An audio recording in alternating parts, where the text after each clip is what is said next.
I am a U.S. citizen. I am a U.S. staff sergeant. I showed up outside the U.S. embassy and I literally begged them to let me in. It's embarrassing. They will not. I tried everything I could. They hung up the phone on me several times. I begged them. I was in tears right afterwards. It was that embarrassing. A U.S. citizen is not permitted entry in U.S. soil. They caused this big mess, and now they're hiding behind these walls. And they will not even agree to open the gates for a U.S. citizen. I called the U.S. embassy number. They won't pick up.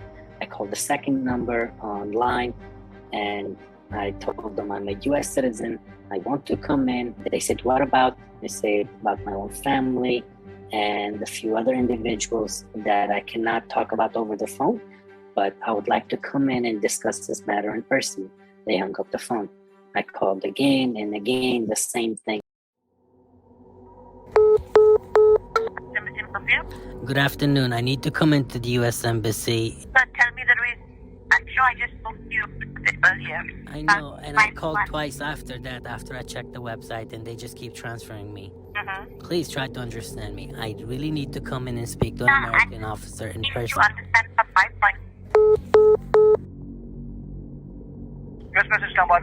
Good afternoon, sir. I just spoke to someone and they asked me to schedule an appointment. The only 2 appointments you have is... Urdu ke liye na dabaye. Guy hung up on me. Yes, Mrs. Tambor. Good afternoon.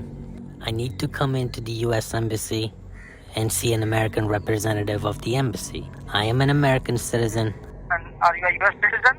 I am a U.S. citizen. This is my 7th Yes, call sir. today. First of all, we can't transfer call to any other person because the visa section is dealing through the email.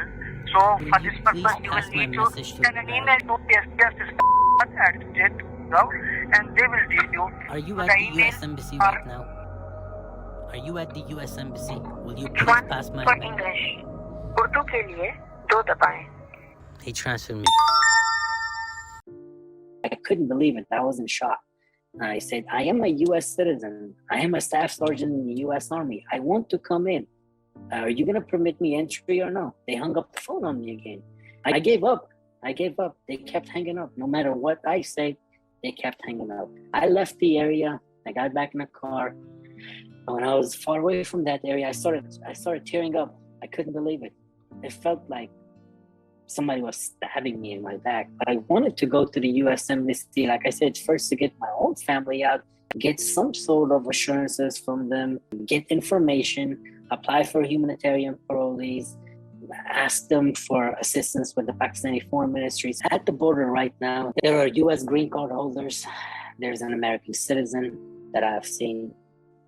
There are Afghans who have SIVs that are stuck. ISIS-K is all over this place. And there are rumors that Al-Qaeda is back in Afghanistan. And then the Taliban are ramping up their counteroffensive against ISIS-K. So they have set up checkpoints and they're frisking everyone, searching everyone.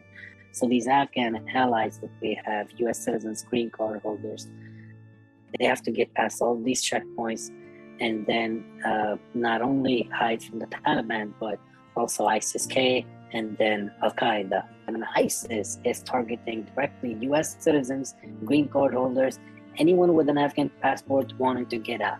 They're in search of these guys. And then the Pakistanis are asking for NOCs, non-objection certificates, even though this family has actual Pakistani visas issued by Pakistani Foreign Ministry, but these guards won't let them in. You can bribe your way in at this point, and it changes from $300 to $700 per person. You have to have a visa, you pay the bribe, and they will let you in. However, they will not stamp your passport with an entry stamp. And so there were groups at the border that made it. They paid their bribe, and they crossed the border, they entered Pakistan. 50 kilometers later, Pakistani police stops them, brings them back to the border, but this time now they hand them over back to the Taliban. And they were running away from the Taliban to begin with. They're just stuck there. They can't even return to Kabul now because of all these Taliban checkpoints that are recent because of ISIS. So these guys came to the border hoping to get out, but now they're stuck there. They're all begging. They're all begging the U.S. Embassy to step in. That U.S. Embassy is here for this purpose. They're supposed to serve U.S. citizens abroad. There's a big chunk of that embassy assigned just for citizen services, but they're refusing entry for U.S. citizens. However, when you go online and you see media reports, State Department claims how they're bragging about how they're helping Afghan allies. Well, you're not. You're lying.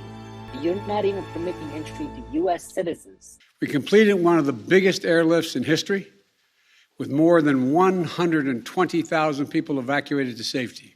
Our Operation Allied Rescue ended up getting more than 5,500 Americans out. 90% of Americans in Afghanistan who wanted to leave were able to leave. And for those remaining Americans, there is no deadline. We remain committed to get them out if they want to come out. This is what I can do. I can come on Fox News and plead for help. I've done everything else in my power. I've come here myself. I'm in dire need of help.